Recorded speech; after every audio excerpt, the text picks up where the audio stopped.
I never expected to find the truth inside an old cigar box. It started with a squeaky floorboard and a ruined night of sleep. My daughter, Sky, said she heard rustling above her room. I climbed into the attic expecting mice, maybe a bat. What I found was a dusty box wedged behind an insulation panel. Inside, old Polaroids, faded letters, and a thick envelope labeled, "For Taylor, if he ever asks." I wasn't asking. Not really. But curiosity has a way of unsealing wounds. The envelope wasn't addressed to me. It was to my late father, Owen, but it had my name in bold. Inside was a stack of photos and one yellowing page, typed, not handwritten. The photos were dated, and each one made my stomach twist tighter. My wife, Lexi, standing far too close to a man I didn't recognize. In hotel lobbies, restaurants, once even in front of a motel door. The letter didn't mince words. It laid everything out. You were never meant to find this. But if you're reading it, then she never stopped. I stared at the paper for what felt like hours. Lexi and I had been married for 16 years. High school sweethearts. The kind of couple people called solid. We built a home together. We ran a business together. We raised 2 kids. And now, I didn't know what was real anymore. I didn't confront her immediately. Instead, I began watching. Her phone habits. Her weekends with clients. Her laundry. That's when I saw it. A hotel receipt tucked inside her blazer. Charged to her company, but clearly personal. A 2-night stay under a different name. My breath caught in my throat. I took a photo of it. Then I checked the business calendar she shared with me. Those same days were marked as strategy meetings in Denver. Denver was 2 hours away. But the hotel? It was in our town, 10 minutes from our house. I couldn't sleep that night. I couldn't look at her the same the next morning. Lexi was humming while packing the kids' lunches, kissing me on the cheek like nothing was wrong. Maybe it wasn't. Maybe it was me. But deep down, I already knew. The box in the attic had done more than reveal a secret. It had awakened a storm, and I wasn't going to ignore it. Not again. I started taking mental notes. Little things. Things I would have never noticed if not for the photos in that box. Like how Lexi's voice changed when she answered certain calls. Softer. Controlled. Her smiles lingered after she hung up, and when I asked who it was, she'd say, "Just work stuff." Always vague. Always safe. She had a blue dress she used to wear only for special events, weddings, anniversaries. Lately, she'd been wearing it on client dinners. And it came back smelling like aftershave I didn't own. I wasn't just paranoid. I was prepared. I bought a burner phone and created a second email. A place to store what I was collecting. Hotel receipts, credit card anomalies, GPS logs from the car app she forgot I still had access to. I wasn't ready to hire a private investigator yet. I needed to know just enough to feel sane. Then one Friday, her work trip got extended. She texted that her team was behind on presentations.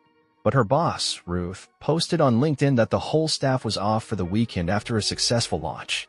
My blood ran cold. That night, I followed her location. Her phone was at the Laurel Pines Resort. A couple's getaway lodge with candlelit dinners and private jacuzzis. It wasn't a place to catch up on PowerPoint slides. I drove out there the next day, parked across the lot, and waited. And there she was. Lexi stepped out of one of the rooms holding hands with a man I'd never seen before. He was tall, confident, graying temples. His hand rested on the small of her back as they walked to the parking lot. My breath caught. I nearly opened the door to confront them, but I didn't. Instead, I lifted my phone and recorded a minute of footage. I watched her laugh, tilt her head, kiss his cheek. I drove home numb. Sky was waiting for me when I walked in. Mom called. Said you were at the store. I nodded silently. I couldn't speak. That night, as Lexi texted me that she missed me, I stared at the screen and realized something awful. I wasn't mourning the affair. I was mourning the version of her I thought I knew. And that version? She didn't exist anymore. After the weekend at Laurel Pines, I couldn't stop staring at the man's face in the video. I paused it, zoomed in, scanned for details. His posture was confident. His hand placement was familiar, like this wasn't the first time he'd held her that way. He didn't look like a stranger to her. No hesitation. No guilt. Just comfort. I reverse-searched the image frame I'd captured. It didn't take long. He was Gregory Vale, co-founder of a boutique marketing firm downtown. Divorced. 2 kids. According to his company's bio, he had a passion for helping female-led brands thrive. Ironic. The next day, I drove past his office. It was sleek. Glass walls, modern furniture. His car, a black Audi, was parked out front. I waited and watched. At 12:20, Lexi's white SUV pulled in. She wasn't wearing the blue dress this time, just jeans and a smile too warm for a professional visit. They didn't come out for 2 hours. That night, I told Lexi I was thinking of expanding our business to a second location. She smiled and said she supported me, then went back to scrolling Instagram like nothing was wrong. I almost admired how easily she compartmentalized. Almost. But I knew I needed help. I contacted an old friend from college, Carla, a forensic accountant who owed me a favor. I sent her Lexi's financials under the guise of a business audit. Within a few days, Carla replied with a list of unexplainable transactions, boutique hotels, Uber rides that ended in residential neighborhoods, restaurant tabs for two. Lexi had her own separate card now, one I didn't know about. The betrayal wasn't just physical. It was financial, emotional, daily. I sat at our dining table, same place we'd celebrated birthdays and argued over bills, and realized something. I didn't even know the woman sitting across from me anymore. And yet, I still slept beside her every night. I was beginning to understand how lies rot people from the inside out. And I wasn't about to let her rot me. The house didn't feel like home anymore. Every corner whispered memories that now felt counterfeit. Our wedding photo in the hallway? I couldn't look at it without wondering what was already broken by the time we'd framed it. Her laughter in the kitchen sounded rehearsed. Even her scent, once comforting, was now laced with suspicion. I started sleeping in the guest room. I told her it was for my back. She nodded, didn't argue. Maybe she was relieved. Maybe she didn't care. Sky noticed. She asked if I was sick. I said no. She asked if Mom was. I said no again. Kids see more than we think. That week, I began journaling. Every lie, every inconsistency, every manipulation. Not just for court, though I suspected we'd get there, but for myself. To stay grounded. To remember the timeline. Because truth, when it's shattered, gets slippery. Easy to rewrite. Easy to soften. Lexi texted Gregory often. I could tell by the way she held her phone closer to her chest when I walked into the room. By the soft smiles that bloomed for no reason. By how quickly she closed the laptop when I entered. She started dressing up more, staying out later, becoming bolder. Once, I tested her. I said I'd be working late, but came home 2 hours early. Her car wasn't in the garage. When I asked her later, she claimed she'd gone for a drive to clear her head. She didn't even flinch when she said it. She was a stranger now. A stranger I had built a life with. A stranger who slept under my roof and called it love. And somehow, I still hadn't confronted her. Not yet. Because I was waiting for something. Something bigger than evidence. Something final. And that's when I got the message. From an unknown number. Just one line. You deserve to know what she's planning. I stared at the message for a long time, unsure whether to reply. The number wasn't saved in my contacts. No identifying photo. Just those 9 words blinking back at me like a challenge. You deserve to know what she's planning. I typed, "Who is this?" No response. I waited 30 minutes, hands clenched, brain sprinting through possibilities. An affair partner? Someone who knew her? Someone who hated her? Or maybe, someone who pitied me. Finally, a reply. Check the gallery app on her iPad. There's a hidden album. I didn't think it would work. Lexi had become careful lately. But still, around midnight, I found her tablet charging in the kitchen. She rarely used it anymore. That was her mistake. I unlocked it with her birthday. There were the usual photos, vacations, family gatherings, recipe screenshots. And then I saw it, album 29, tucked between Christmas 2021 and office party. It was locked. I guessed the passcode, Gregory's birthday. It opened on the first try. The first image was Lexi in a silk robe I'd never seen, biting her lip in a hotel mirror. The second, Gregory's hand on her waist. Dozens more followed. Bed selfies. Champagne toasts. A picture of them in front of a fireplace I didn't recognize. My throat went dry. One video autoplayed. It was Lexi talking to the camera. I know it's wrong, but being with him makes me feel like myself again. I love my kids. I do, but Taylor doesn't make me feel alive anymore. I don't think he ever really did. I stopped it there. I couldn't breathe. Every shred of self-worth I'd been holding on to shattered. I didn't even know this version of Lexi. The one in the robe. The one speaking like I was a chore she'd outgrown. But that wasn't the worst part. Near the end of the album, I found a screenshot of a flight confirmation. 2 one-way tickets. Her name. Gregory's name. Departure. 3 weeks from now. Destination. Costa Rica. It hit me like a punch to the ribs. She was planning to leave. Not just cheat. Not just lie. She was going to vanish. Start over. Without telling me. Without telling the kids. And I knew in that moment that I had to make my own plan. One that wouldn't just expose her, but end her carefully built fantasy for good. I didn't sleep that night. I lay in the dark, the blue glow of the iPad flickering as I scrolled through the hidden album again and again. Every image was a nail in the coffin of our life together. Every video, a reminder that Lexi had already left me emotionally. She was just waiting for the flight to finish the job. But I wasn't going to let her disappear quietly. The next morning, I called Carla, the forensic accountant. I told her everything. The affair. The hidden funds. The travel plans. I need to know what else she's hiding, I said. Carla didn't ask questions. She just said, I'm on it. I also booked an appointment with a lawyer, an old family friend named Ben. I showed him the screenshots, the video, the receipts, the surveillance footage from Laurel Pines. He stared at the screen for a long time before looking up. You're sitting on a gold mine, he said. With this kind of proof, you can get full custody. And if she tries to run with him, we can hit her with parental abduction charges. That's when the revenge began to take shape. Not rage. Not violence. Strategy. I started shifting money quietly. Reallocating funds from our shared accounts into a legal trust for the kids. Anything that looked suspicious, I justified as investment restructuring. She didn't ask questions. She was too busy living her double life. At home, I played the role of the tired husband. Polite. Distant. Predictable. Exactly how she wanted me to be, easy to walk away from. But beneath that mask, I was preparing the stage. I contacted Sky's school and updated the emergency contacts. I arranged therapy sessions for both kids starting the following month, just in case.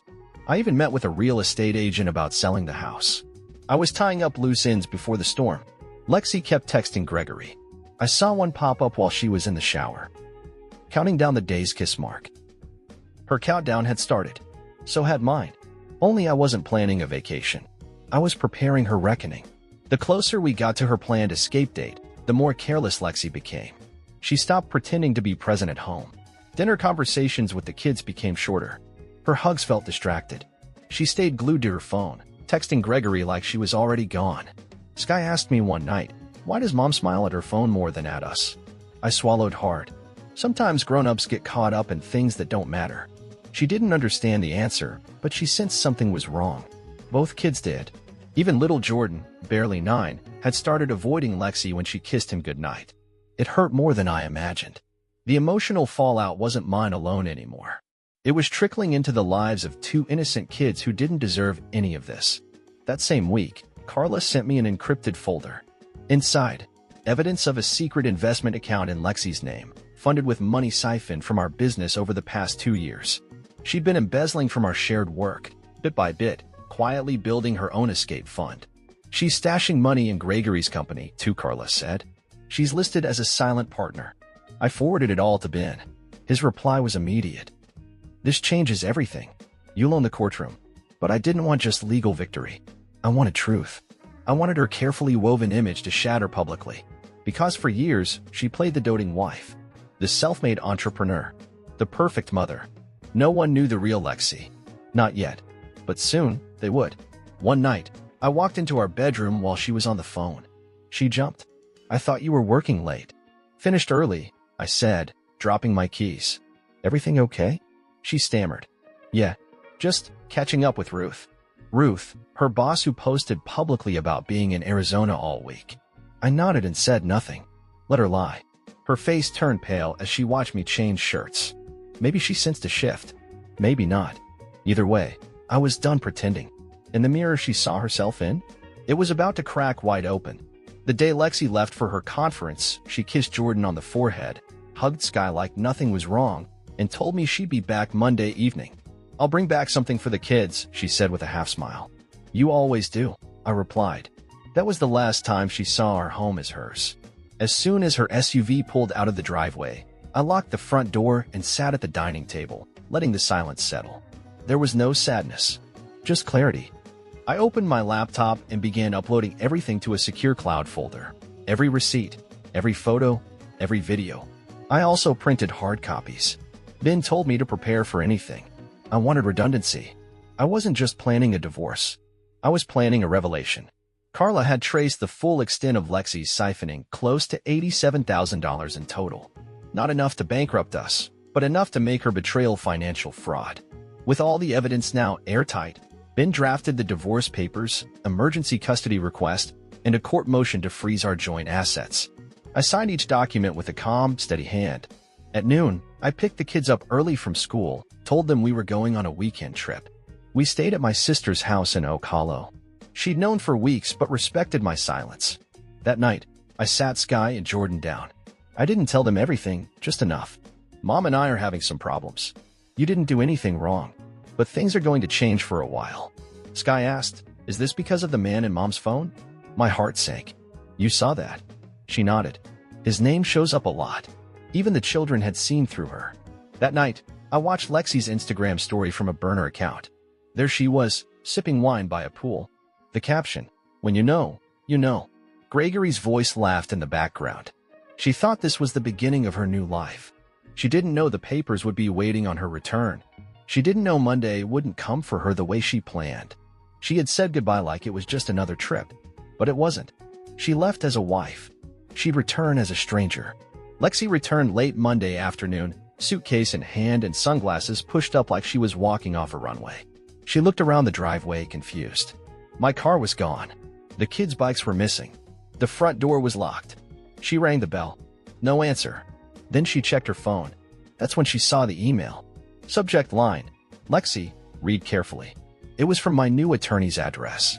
Attached were the divorce papers, asset freeze notice, and a detailed list of every piece of evidence: photos, videos, messages, financial records. The body of the email was just one sentence. "You were planning a future without us, so I made sure we'd be fine without you." Lexi tried calling. Once. Twice. I didn't answer. She left a voicemail, her tone twisted with disbelief. "Taylor, what is this? What the hell are you doing?" I didn't respond. Instead, I sat with the kids at my sister's, helping Jordan build a Lego ship while Sky painted quietly beside me. The house was peaceful, something our old home hadn't been in months. Lexi called again, then texted, then sent a string of crying emojis, followed by, "Can we please talk?" Her mask was cracking, but I wasn't ready to look at her yet, not until she saw what I'd built in the background. The next day, the motion for emergency custody was approved. The court recognized her hidden travel plans, fraudulent asset transfers, and emotional neglect as evidence of instability. Ben called to confirm, "You've got temporary full custody." She can petition later, but with this stack of proof, it's unlikely. The locks on the house had already been changed. Our joint business account? Frozen. Lexi, for the first time in years, was completely cut off. That night, she showed up at my sister's house. Knocked, begged. My sister answered, told her firmly, "You've done enough. Please leave." Lexi didn't argue. She stood in the rain for a few minutes, then walked back to her car and drove off into the dark. I watched from the window. No sympathy. No second thoughts. Just a sense of justice finally taking root. The fallout came fast. Lexi tried to play the role of the wounded wife. She called mutual friends, crying, insisting I'd blindsided her. Said I had become cold, controlling. Accused me of manipulating the kids. But our friends had already seen the signs: her constant disappearances, her emotional distance, her sudden burst of luxury while our business slowed. Still, a few believed her at first. Until I made my move. I met with her business partner, Dylan, who was unaware of the financial misconduct. When I showed him Carla's forensic report, he turned white. "She said you approved the transfers," he muttered. She lied. I left the evidence with him and walked away. By the next morning, Dylan had dissolved her silent partnership and publicly announced an internal audit. Lexi's image, local powerhouse, female entrepreneur of the year, began to crumble. Meanwhile, the kids were adjusting better than expected. Sky didn't ask about her mother much. Jordan did once. "Will mommy come home?" "Maybe," I said gently, "but not for a while. And only if it's safe." They didn't cry. They just held on to me a little tighter. I checked the burner phone I used to monitor her socials. Lexi had gone dark. No new stories. No vacation photos. No inspirational quotes. Just silence. Gregory, however, was still posting. A grainy image appeared, a dinner plate and 2 glasses of wine. I knew that plate. It was from Willow's, the restaurant Lexi and I had gone to every anniversary for the past 10 years. She'd taken him there.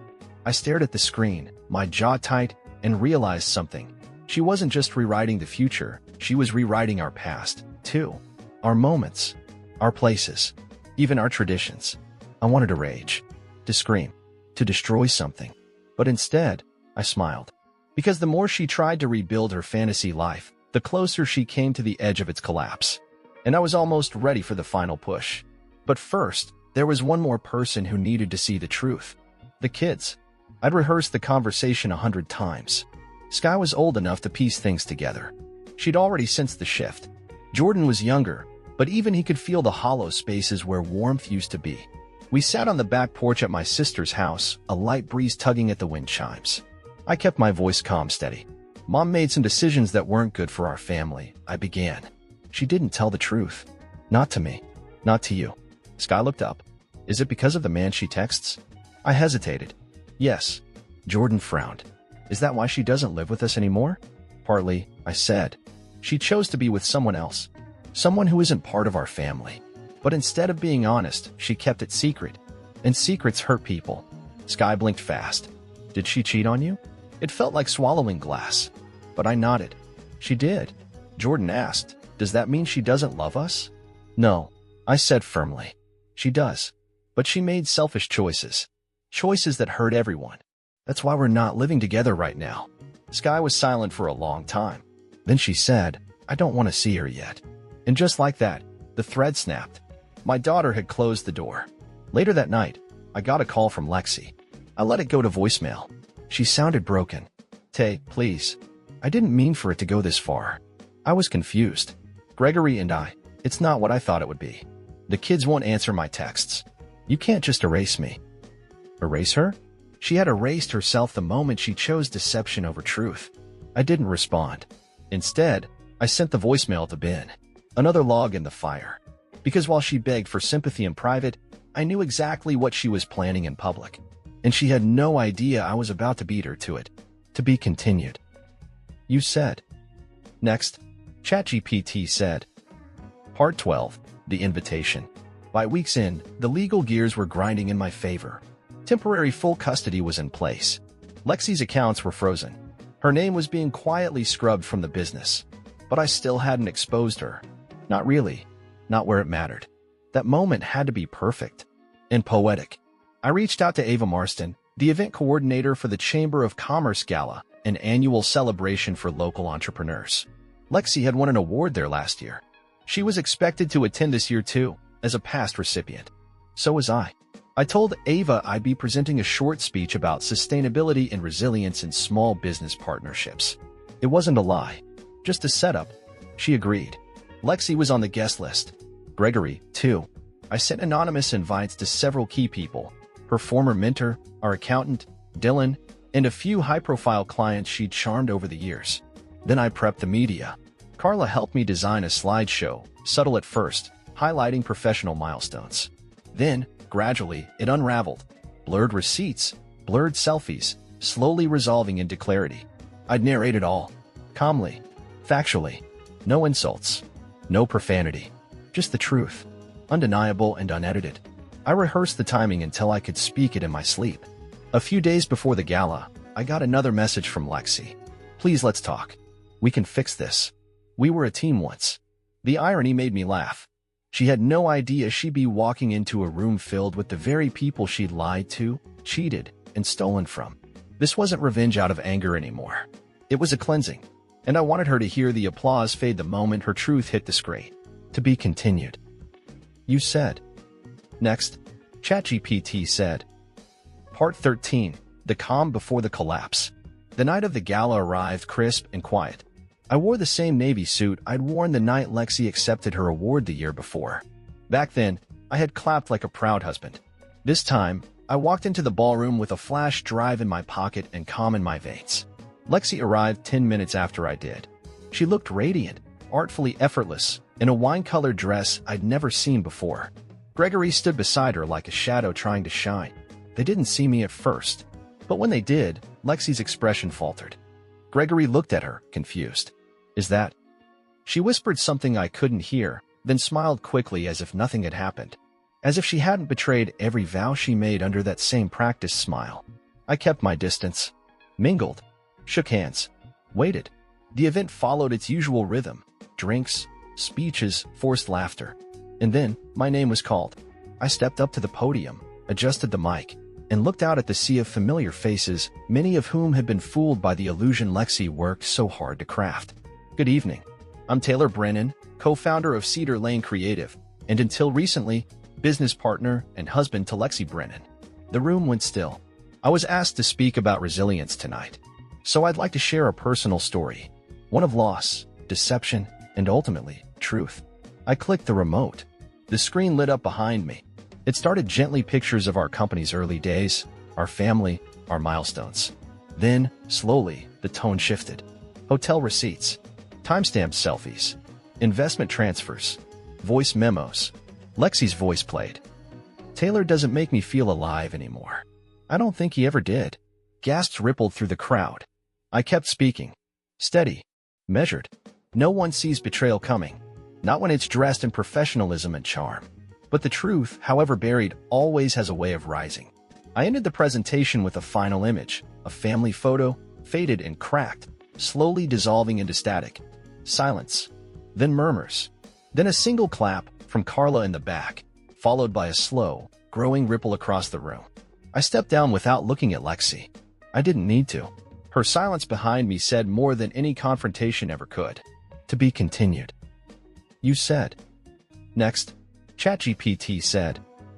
Part 14. The collapse goes public. I didn't look back after I stepped off the stage, but I didn't need to. The crowd's reaction rippled like a dropped stone as shock, whispered disbelief, as darting toward Lexi. Her carefully manicured persona, loyal wife, savvy businesswoman, community sweetheart, had just been dismantled in front of everyone she'd worked so hard to impress. She stood frozen near the back, face pale beneath her makeup, lips parted like she couldn't find air. Gregory, standing beside her, stiffened like he'd been slapped. He muttered something and took a step away from her. Then another. Lexi reached for his hand. He didn't take it. He left. Just like that. Gone.